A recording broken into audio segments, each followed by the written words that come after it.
প্রশ্ন উন্নতি দস্তিদার, চেন্নাই, তামিলনাড়ু থেকে। প্রণাম মহারাজ।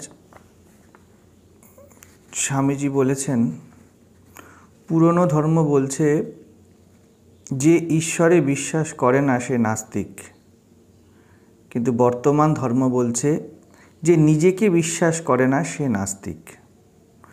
তবে আমাদের ঈশ্বরে বা আত্মায় আপনি যেমন বলেন বিশ্বাস করার দরকার কি?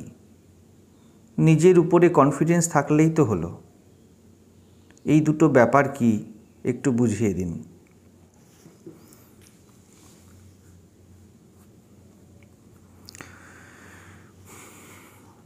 স্বামীজি বলছেন,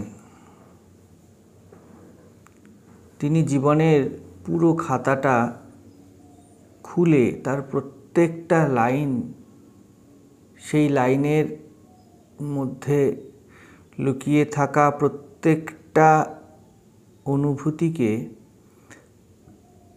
প্রচণ্ড কাছের থেকে পড়ে তারপরে বিবেকানন্দের থেকে একটা শব্দ বেরোয়। তার পিছনে প্রত্যেকটা শব্দের একটা নির্যাস, তার জীবনের উৎসর্গের, আহুতির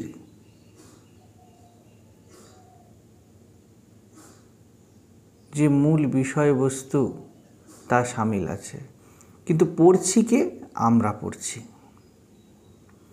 তো আমরা যখন পড়ছি তখন আমাদেরকে দেখে নিতে হবে যে সেই উৎকর্ষতা বা নির্যাস, সেই জীবনকে স্কুইজ করার মতো দৃঢ়তা আমাদের মধ্যে যদি না থাকে, তখন আমাদের বুঝতে একটু ভ্রান্তি হয়ে যায়। কারণ আমরা জীবনের খাতা পড়তে সাহস করি না। কারণ জীবনের খাতাতে যা লেখা আছে তা যদি খোলা চোখে পড়ে নিই, তাহলে তার জন্য যে ভয়ঙ্কর পরিমাণের মূল্য দিতে হয়, তার জন্য আমরা তৈরি করতে নিজেদেরকে চাই না। আমরা জীবনের খাতার উপরের লেবেল এবং উপরের সাজানো এনভেলপ ইত্যাদিগুলোকে দেখেই খুব আনন্দে উপরি জীবনটা কাটিয়ে দিতে চাই। তো যাই হোক, স্বামীজি যখন বলছেন যে আমাদের মূল প্রশ্ন যেটা, যে আমি একটু সংক্ষেপ করে নিচ্ছি, স্বামীজির কথাতে পরে আসবো, আগে আমাদের জীবনের খাতায় আমরা ঢুকব। স্বামীজি বলছেন, প্রশ্ন হলো, মানুষের থেকে বড় পরমেশ্বর বা ভগবান বলতে কেউ আছে, এটা কেন বিশ্বাস করব? দেখো, অন্যের জন্য কিছু করতে পারি না পারি, আমাদেরকে নিজের জন্য তো এটা বিশ্বাস করতেই হবে। কেন বিশ্বাস করতে হবে? কারণ যদি তুমি এটা ধরে নাও যে তোমার থেকে উচ্চতম, বর্তমান অবস্থায় তোমার থেকে উচ্চতম শ্রেষ্ঠতম কিছু নেই, তাহলে তোমার জীবনটা কেমন হবে? বর্তমানে যেমন আছে, ঠিক যেমন দুঃখ আছে, যেমন অশান্তি আছে, যেমন উচ্চাকাঙ্ক্ষা আছে, যেমন অতৃপ্তি আছে, সেইটাই তোমার কাছে একমাত্র জীবন হয়ে যাবে। আর দ্বিতীয় জীবনের কোনো অ্যাসপেক্ট থাকবে না।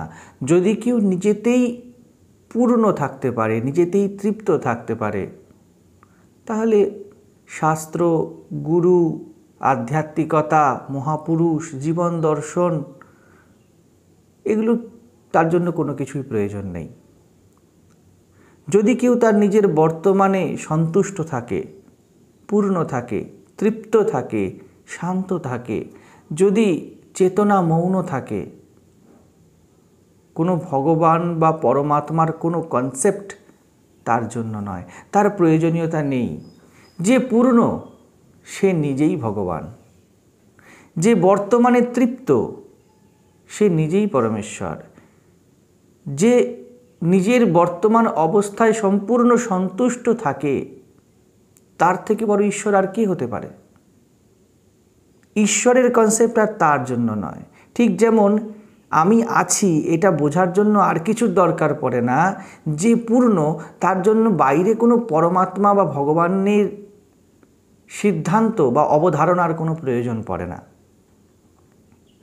যে যাকে অনিত্য টানে না, যাকে অশুদ্ধি স্পর্শ করে না, যে অজ্ঞানে পীড়িত নয়, যে বন্ধনে কাঁদে না, সে নিজেই আত্মা। একেই বলে আত্মিক স্তরে বা আত্মায় বাঁচা।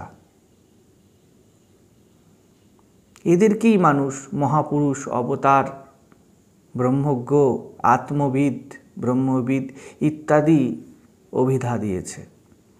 কারণ পরমাত্মা তার কাছে কোনো ধারণা, ভাবনা, কল্পনার বিষয় নয়। তার বর্তমানের প্রত্যক্ষ জীবন বাঁচা, তার প্রত্যক্ষ অস্তিত্ব, ভিভিড প্রেজেন্ট। তবে অনলি এমন কেউ এই কথাটা বলতে পারে যে ইনসিকিউর ফিল করে না, যে ভয় পায় না, যে অন্যের কাছ থেকে আশা করে না, যে ভবিষ্যতের ছলনায় ছুটে যায় না, যে কামনা তাড়িত হয় না, সে একমাত্র স্বামীজির এই নিজের উপরে বিশ্বাস কথাটাই ঠিক ঠিক প্রতিষ্ঠিত হয়েছে। সে নিজেই পরমেশ্বরের মূর্ত বিগ্রহ। তার জন্য আর দ্বিতীয় কোনো পরমেশ্বরের মানসিক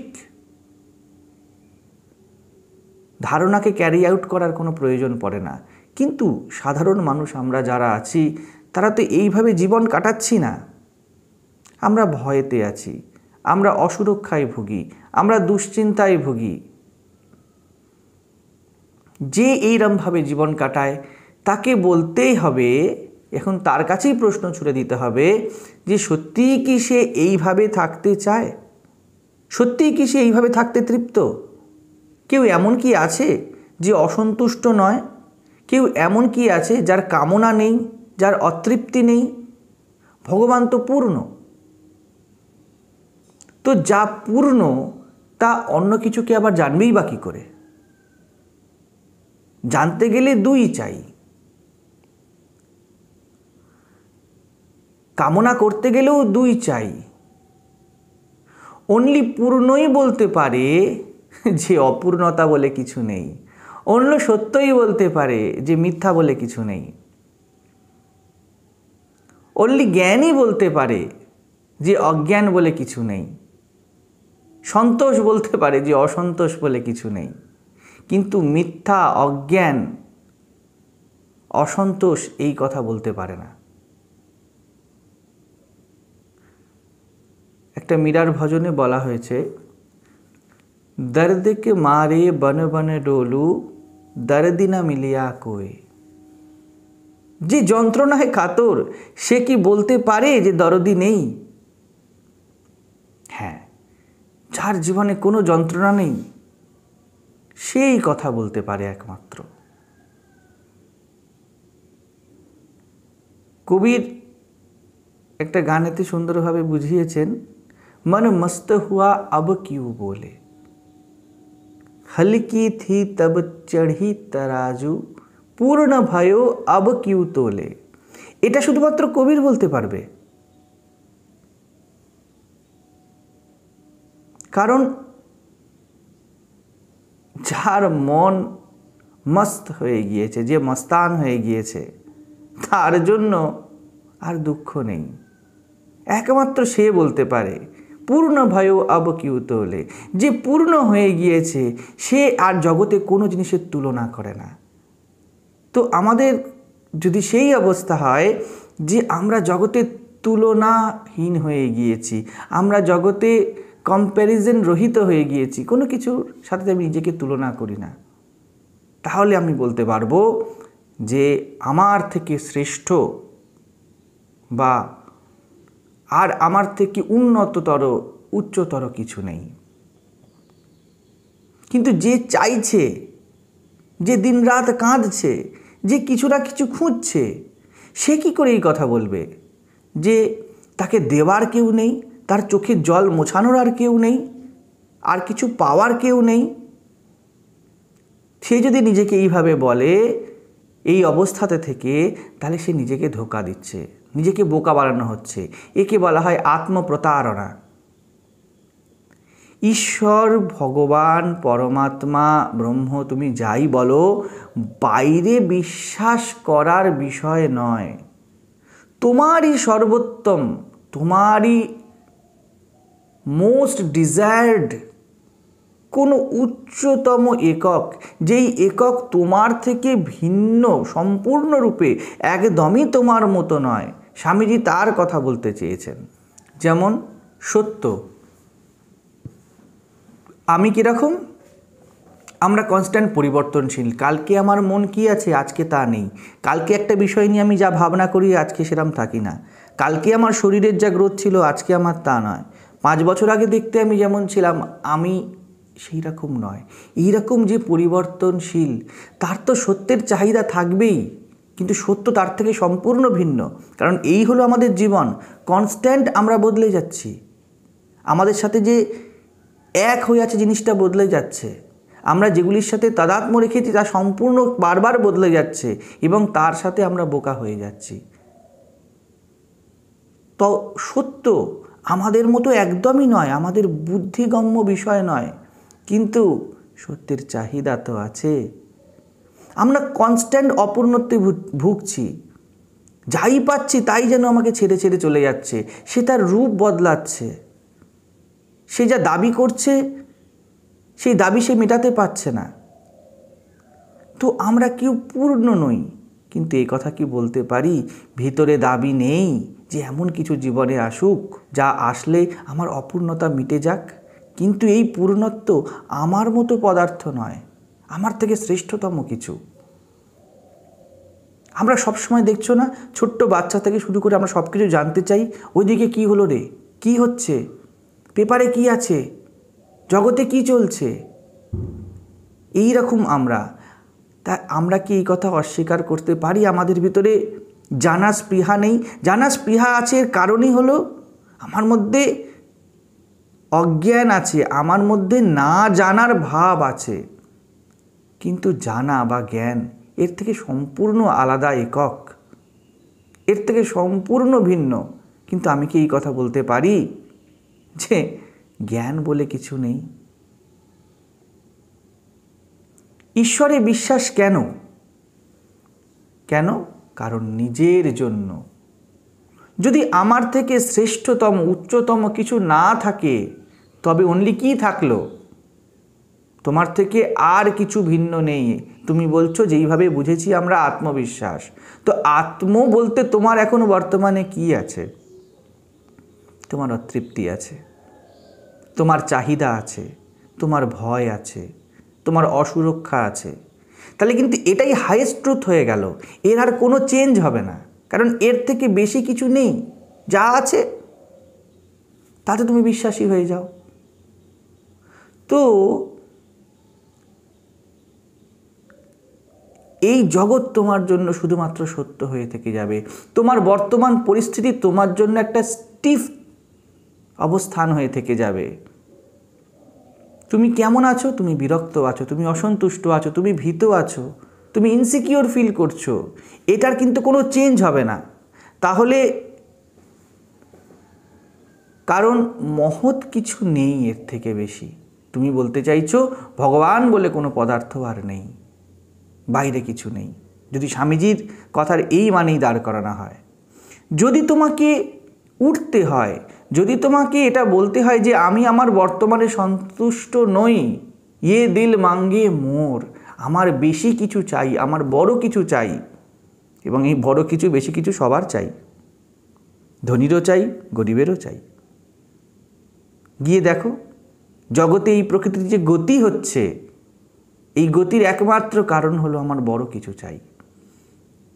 আর এইগুলো কোনো বইয়ের বিষয় হিসাবে নয়, আমার জীবনের প্রত্যক্ষতা। তো তোমাকে দেখতে হবে, তুমি যদি এটা বলো যে আমি আমার অবস্থায় থেকে বেশি বড়, বেশি উপরে উঠতে চাই, তবে আমাকে তো অবশ্যই এটা মানতে হবে যে এমন কিছু আছে যা আমার থেকে ভিন্ন, আমার থেকে শ্রেষ্ঠতম, আমার থেকে উঁচু। নাহলে তোমাকে বলতে হবে আমি যেমন আছি ঠিক আছি। Are you agreed? তুমি কি এই বর্তমানে যেমন আছো সেই অবস্থাতে সম্পূর্ণ সন্তুষ্ট? যদি কোনো অতৃপ্তি আমাদের মধ্যে থাকে, এটা কোনো ভগবান উপর থেকে আমাদের মধ্যে পুট করে দেয়নি যে তোমাকে আমি অতৃপ্ত করে পাঠিয়ে দিলাম, তোমার ভিতরে আমি বিভিন্ন রকমের আশা পুট করে পাঠিয়ে দিলাম, তা নয়। তুমি তো নিজেই চাও না বর্তমানে তুমি যেমন আছো সেইভাবে দিন কাটিয়ে দিতে। তুমি কি চাও? ভেবে নাও, জগতে প্রত্যেকের মনে মানসিকতাতে উন্নতির আশা যদি চলে যায়, তাহলে তার জীবন কি হবে?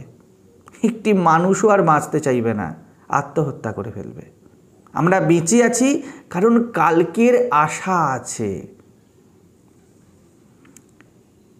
যে যেমন আছে সে তেমনই খুশি নয়, যে নির্ধন সে নির্ধন থাকতে খুশি নয়, যে ধনী সে তার সাফিসিয়েন্ট ধনেতে খুশি নয়, যে একা আছে সে খুশি নয়, যে ভিড়ের মধ্যে আছে সেও খুশি নয়, যে শব্দে আছে সে খুশি নয়, যে নিঃশব্দে আছে সেও খুশি নয়।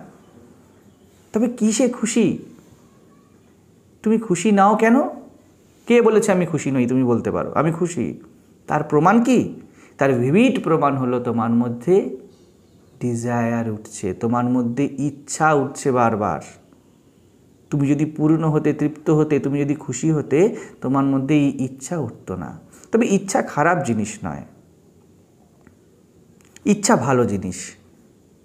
ইচ্ছা ওঠে এই কারণে, কারণ কেউ তো আছে যার ইচ্ছা ওঠে।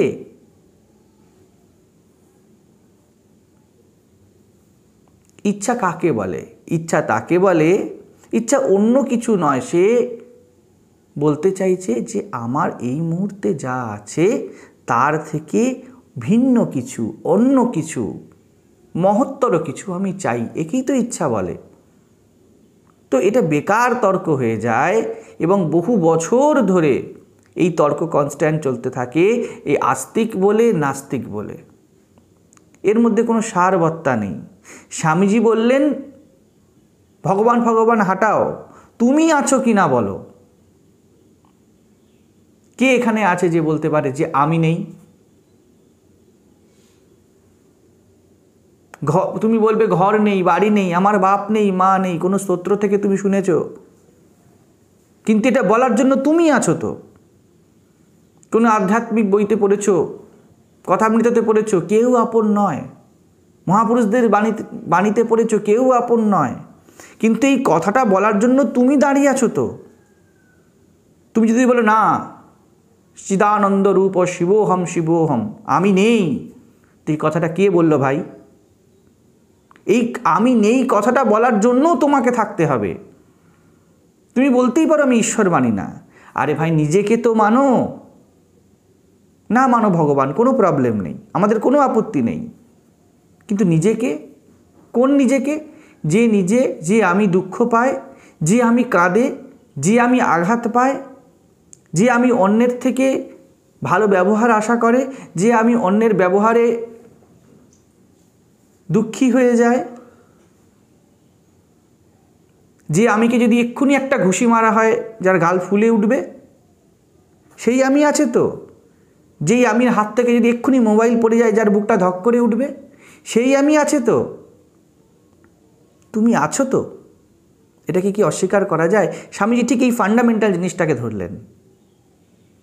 এবার তুমি যখন আছো, তুমি যখনই থেকেছো, তুমি এক থাকুনি, তুমি দুই হয়েছো। আমি বলে কোনো কথা হয় না। আমি যখনই হয়েছি তখন আমি কিছু না কিছু হয়েছি। আমি যখনই দাঁড়িয়েছি আমি কিছু না কিছু ভেবেছি, কিছু না কিছু করেছি, কিছু না কিছু জেনেছি, কিছু না কিছু বুঝেছি। আমি একা থাকিনি কখনো। যখনই তুমি আছো, এবার স্বামীজি বললেন বাস্তবের ভূমিতে আসো। বাস্তব কি? যে আমি বর্তমানে তোমার মধ্যে আছে, সে আমি শঙ্কিত, সে আমি ভীত, সে আমি লজ্জিত, সে আমি অতৃপ্ত। কিন্তু তোমার মধ্যে আরেকটাও আছে। যখনই তুমি আছো তুমি দুই আছো। যে শান্ত, যে স্থির, নিজের মধ্যে কখনো অহেতুক আনন্দ ফিল করনি, নিজের মধ্যে কখনো অকারণ তৃপ্তি ফিল করনি, নিজেকে কখনো সম্পূর্ণ চিন্তারহিত দুশ্চিন্তা ভারমুক্ত ফিল করনি, নিজেকে কখনো হালকা ফিল করনি, নিজেকে কখনো আশা নিরাশার দোলার বাইরে 1 সেকেন্ডের জন্য ফিল করনি, নিজের কখনো মনে হয়নি আর কিচ্ছু চাই না। এই অবস্থার মধ্যে দিয়ে আমরা সবাই গিয়েছি, কখনো না কখনো গিয়েছি, এখনো যাচ্ছি, নাহলে আমরা পাগল হয়ে যেতাম। তো তুমি যখনই হয়েছো তুমি দুই হয়েছো। একজন যে সুখ দুঃখ, যে আশা নিরাশার মধ্যে চলছে, যে কিছু না কিছু চাইছে সব সময়, যে কিছু না কিছু হারাচ্ছে সব সময়, যে কখনো না কখনো কাঁদছে। আর দ্বিতীয় কি? দ্বিতীয় হলো, এটাও তুমি জানো যে তোমার মধ্যে, আবার তোমার মধ্যে শরীরের মধ্যে বুঝে নিও না, তোমার অস্তিত্বের মধ্যে এমন কিছু আছে যা কোনো নাম রূপের বাইরে, কিন্তু যা পূর্ণ, যা শান্তি, যা আনন্দ তোমাকে দেয়। একেই বলা হয়েছে ভগবান। যদি অতৃপ্তি থাকে, তৃপ্ততা বলেও কিছু আছে। যদি অজ্ঞান থাকে, জ্ঞান বলে কিছু আছে। যদি আমি অশান্ত হই, নিশ্চিত শান্তি বলে কিছু আছে। তাহলে আমি অশান্তিকে পর্যন্ত চিনতে পারতাম না। আমরা যখনই কোনো জ্ঞান উদিত হয় আমাদের মনে, আমাদের মধ্যে তার সাপেক্ষ থাকে, কিছু না কিছুর সাপেক্ষে। মন মানেই দুই। তুমি যখনই হয়েছো তুমি দুই হয়েছো। এটাই শ্বেতাশ্বতার উপনিষদে বলা হয়েছে, দ্বা সুপর্ণা সরজু সখায়া। একটি পাখি সব সময় কিছু না কিছু ফল খাচ্ছে, চাখছে, সুখ দুঃখ ভালো মন্দ। এই পাখিটি আছে মানে আরেকটি পাখি নিশ্চিত আছে, যে পাখি কোনো কিছুতে লিপ্ত নয়। নির্লিপ্ততা এমনি দাঁড়াতে পারে না, নিশ্চিত লিপ্ততা আছে। তোমার মধ্যে যদি জগতের প্রতি, নিজের প্রতি, শরীর মনের প্রতি, নিজের চিন্তা বিবেক বিচারের প্রতিও লিপ্ততা থাকে, তার মানে নির্লিপ্ততা বলেও কিছু আছে। এই নির্লিপ্ততাকেই স্বামীজি ভগবান বলেছেন, ঈশ্বর বলেছেন, পরমাত্মা বলেছেন। তো তুমি বলতে চাইছো তুমি এই নির্লিপ্ততা বা দ্বিতীয়কে মানতে চাও না, এটাই তো বলছো। তোমারই ভিতরে এই সত্তাকেই বলা হয় ভগবান। অন্য কোনো ভগবানকে মানার দরকার নেই। তোমার নিজেরই শুদ্ধতম, নির্মলতম, পূর্ণতম অবস্থার থেকেও গভীর, অবস্থার অতীত অবস্থা থাকলে অবস্থাতীত আছে, অবস্থা আছে, যাকে ভগবান বলা হয়েছে। অন্য কোনো ঈশ্বর, কালী, শিব, দুর্গা, রাম, যিশু, আল্লাহ নাই বা মানলে, যদি তোমার কোনো নাম রূপে আপত্তি থাকে, নাই বা মানলে, আপত্তি থাকতেই পারে অনেকের, নিজেকে মানো তো, চেতনাকে তো মানতে হবে। এই চেতনাতেই তো তুমি চলছো, এই চেতনাতেই তোমার অস্তিত্ব। নিজেকে না বলবে কি করে? তো এই যে চেতনা, এই যে মন, এর শুদ্ধতম অবস্থায় গেলে আত্মা, এই মন স্থির হলে আত্মা, এই মন এই চেতনায় শান্ত হলে আত্মা, এই চেতনায় সংহত হলেই আত্মা। বাইরে কোনো কনসেপ্ট, ধারণা, সিদ্ধান্তের তোমার দরকার নেই। মনে কি থাকে? মনে যে কোনো চিন্তা, কল্পনা, ভাবনা, ধারণা, অনুভূতি, এগুলি তো মনের বিষয়। আর এইগুলোই তোমায় বন্ধন করে রেখেছে, এইগুলোই তোমার মনের ময়লা। যখন ভগবান নামের কোনো কনসেপ্ট থেকেও মন মুক্ত হয়ে যেতে পারে, মনের সেই অবস্থা আসে যখন উচ্চতম সূক্ষ্মতম আর কিছুর প্রয়োজনীয়তাই বোধ হচ্ছে না, সেই অবস্থাকে জেনে নেবে সাক্ষাৎ ঈশ্বর, সাক্ষাৎ পরমাত্মা। আর কোনো পরমাত্মার তখন তোমার প্রয়োজন নেই। যখন সাক্ষাৎ ভগবানের কনসেপ্ট থেকেও তোমার মন মুক্ত হয়ে যাবে, জানবে তুমি ভগবান হয়ে গিয়েছো। স্বামীজি যখন বলছেন ভগবানে বিশ্বাস, তখন স্বামীজি এই কনসেপচুয়াল মাইন্ডের কথা বলছেন, যে মন সব সময় কিছু না কিছুকে আঁকড়ে ধরে দ্বৈতেতে বেঁচে আছে আর বিভিন্ন ধারণাকে কেন্দ্র করে জীবন কাটাচ্ছে। ধারণা কেন্দ্রিক জীবন হলো, এক কথায় বলা যেতে পারে, আমরা বর্তমানে ভগবানকে ধারণা করে রেখেছি।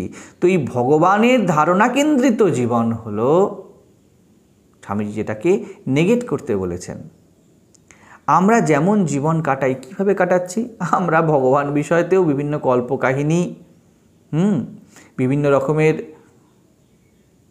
জগতের ভার, ধার্মিক ধারণা, সত্য, ত্যাগ, দয়া, ক্ষমা, কিছু অবধারণার মেলা, বাইরে কোনো অলৌকিক সত্তা, কোনো স্থান, কোনো দ্রব্য, কোনো ব্যক্তি, আকর্ষণ, ভয়, এই সব নিয়েই তো আমরা জীবন কাটাই। স্বামীজি এই সব অবজেক্টিফাইকে ধর্ম বলছেন না। স্বামীজি বলছেন বাইরে থেকে কোনো সাহায্য আসবে না, ওই উপর দিকে তাকানো কোনো কেউ নেই যে তোমার জন্য কিছু করতে পারবে, তাই তাতে বিশ্বাস না করলেও চলবে। সম্পূর্ণ সাবজেক্টিভ আধ্যাত্মিকতা, সম্পূর্ণ সাবজেক্টিভ বিষয়। নিজের মধ্যে নিজের বাস্তবকে স্বামীজি দেখতে বলছেন। স্বামীজি বলছেন পুরাণের কল্পকাহিনীতে অনেক কাটিয়েছ, বৈকুণ্ঠের অনেক স্বপ্ন দেখেছ, শিবলোকের অনেক গল্প শুনেছ, এখন আর ওই ধর্মমতের প্রয়োজন নেই। এখন কিসের তবে প্রয়োজন আছে? এখন প্রয়োজন আছে নিজের জীবনকে দেখার, কারণ ভগবান, ধর্ম, আধ্যাত্মিকতার অবতারণা করা হয়েছে তোমার জন্য। কোনো হেভেনলি পিস, কোনো স্বর্গের ভোগ, কোনো নরকের ভয়, এর উপর ভিত্তি করে তুমি জীবন কাটিও না। এই সব কল্পনা, এই সব ধারণাগুলো, এর উপরে ভিত্তি করে আমাদের জীবন কাটছিল তখনকার ভারত। তখন কেন, এখনও ভারত অলৌকিকত্ব, জাদু, বিভূতি, নানা অনুভূতিকেই ধর্মের নাম দিয়েছিল, এখনও দিয়ে চলেছে। দেখো, সবসময় আমাদের ধারণা থাকছে বাইরে থেকে আমরা কিছু পাবো। স্বামীজি বলল না, তা হবে না। স্বামীজি একদম আধ্যাত্মিকতাকে টেনে হিঁচড়ে ঘরে, রাস্তায় নামিয়ে দিলেন। বললেন যা আছে হেথা হেথা। ঠাকুর ঘরের কোণা থেকে বললেন না, আধ্যাত্মিকতা বলে যদি কোনো পদার্থ থাকে তা ঠাকুর ঘরে থাকবে না, তা অফিসে থাকবে, তা বাজারে থাকবে, তা রান্নাঘরে থাকবে, তা ব্যবহারে থাকবে, তা রিলেশনসগুলোর মধ্যে থাকবে, তা আমাদের জীবনের চালচলনের মধ্যে থাকবে। কারণ এইগুলোর মধ্যে আমার দিনের 90% কাটে, ঠাকুরঘর তো 10%। যখন ঠাকুর ঘরে 10% মাত্র হয়ে গিয়েছিল এবং তাও বিভিন্ন কল্পকাহিনী এবং ভারতের ভিতকে দুর্বল করে দিয়েছিল, স্বামীজি বলেছিলেন যে না, এই কুপমণ্ডু কথা ছাড়তে হবে। জীবন কোথায়? জীবনের বাঁচা কোথায়? ওই ঠাকুর ঘরে? হ্যাঁ, তার জন্য ঠাকুরঘর প্রযোজ্য, যে দিনের 90% সময় ওতেই কাটায়। কে 90% দিনের ওইভাবে কাটায়? কোনো মীরা কাটায়, কোনো রামকৃষ্ণ কাটায়। আমাদের ঠাকুর ঘর মানে হলো বাইরে থেকে কিছু আসবে, কোনো একজন ছবির মধ্যে বসে আছে যার থেকে বিভিন্ন জ্যোতি বেরোচ্ছে এবং সেই জ্যোতিতে আমার দুর্বলতা কেটে যাবে, আমার চাহিদা মিটে যাবে। স্বামীজি বলল না, কোনো অবজেক্টিভ, কোনো মূর্তি কল্পনা, পূজা, তন্ত্র মন্ত্র, আচার আচরণে যেমন তিনি নেই, ঠিক তেমনি জাগতিক কাজ, ঘর বাড়ি, সম্পর্ক, বাজার, চাকরি, এতেও তিনি নেই। আবার আমরা ভেবে ফেলি, স্বামীজি বলেছেন যে এই পূজা অর্চনাগুলো করবে না, তুমি সংসারের যা কাজকর্ম আছে এগুলি করে যাও, এগুলির মধ্যে চললেই তোমার আত্মজ্ঞান হয়ে যাবে। অধ্যাত্ম তোমাকে নিয়ে কথা বলে।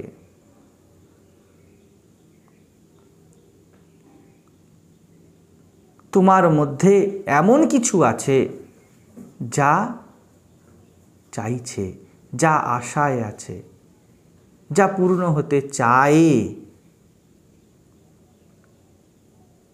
ততক্ষণ তোমার মধ্যে এই অবস্থা আছে, তোমার থেকে উচ্চতর আদর্শও দাঁড়িয়ে আছে, যার নাম পূর্ণত্ব, যার নাম চাহিদা রাহিত্য।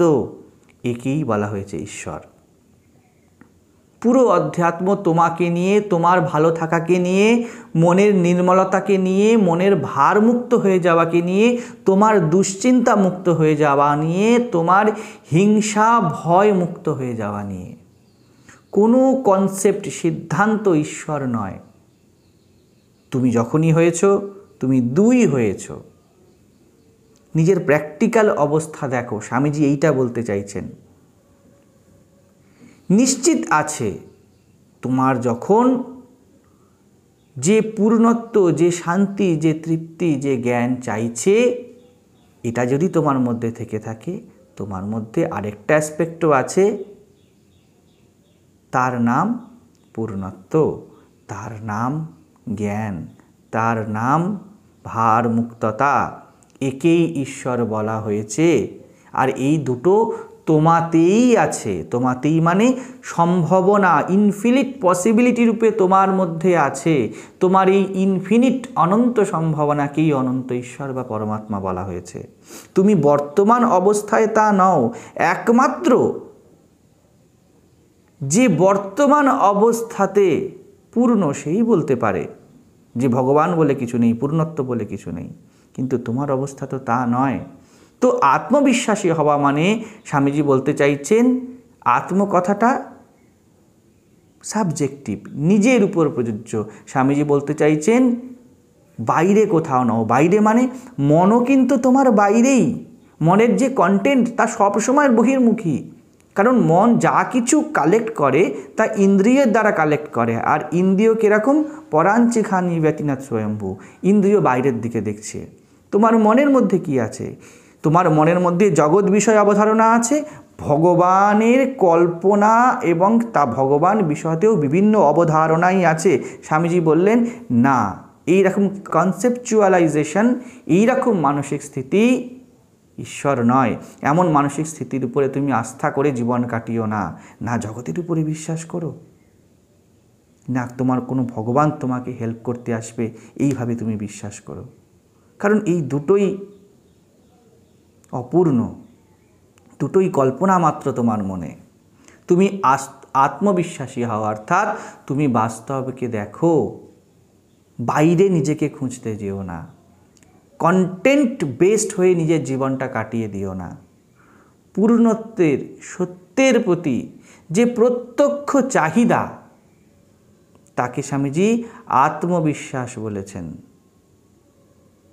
আত্মবিশ্বাস নিজের প্রতি রাখতে বলেছেন এই জন্য, কারণ তুমি জানো তোমার মধ্যে সব সময় এমন একজন কেউ বসে আছে যে হাঁক পাকানিতে ভুগছে, যে সব সময় কিছু পেতে চায়। স্বামীজি বললেন এই যে তোমার পেতে চাওয়ার বাসনা, এর নামই ভগবান।